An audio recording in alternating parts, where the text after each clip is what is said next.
this year, we did a local capacity assessment of maybe 5 or 6 countries in different parts, different sub-regions were covered, to assess their capacity to deliver at the local level HIV/AIDS response activities. We've completed the assessment and now looking at how to follow up and design programs to follow up on the findings of it. That one we're doing with the office in Bratislava, the Capacity Development Group. Also, one of our big events last year and this year, which will be coming up this month, is the big regional AIDS conference, which is called ECAC, the Eastern Europe and Central Asia Conference, AIDS Conference. And we have a big piece there. It's called a community dialogue space, and we've called ours the Besedka, which is just essentially a safe space for communities to come, develop their own program, talk about issues that really matter to them but aren't necessarily featured on the conference agenda, because a lot of times the more politically sensitive issues and less sexy ones also are not covered in the big plenary sessions.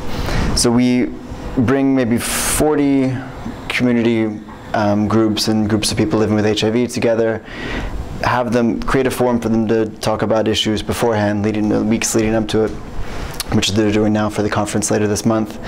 And then they come up with a program, they chair their own sessions, they film it, they bring their own guests, they have arts and all kinds of things. So we work on that, and I think we've done it 2 or 3 times. I did it in a couple other regions before, but we've seen a fair amount of development of capacities as far as organizing themselves, how to arrange an agenda for these, essentially how to organize a small conference within a conference. And it's been quite rewarding to see that. Another area with strong capacity development component in our work would be the Global Fund implementation. And we're principal recipient for Global Fund grants in 4 countries in the region, and we support the national principal recipient in 2 others. And most of the capacity development work there is done by the BDP Global Fund Support Unit in New York and the Capacity Development Group in BDP as well. And they've held trainings for UNDP and national staff, government staff, on how to successfully, efficiently implement Global Fund grants.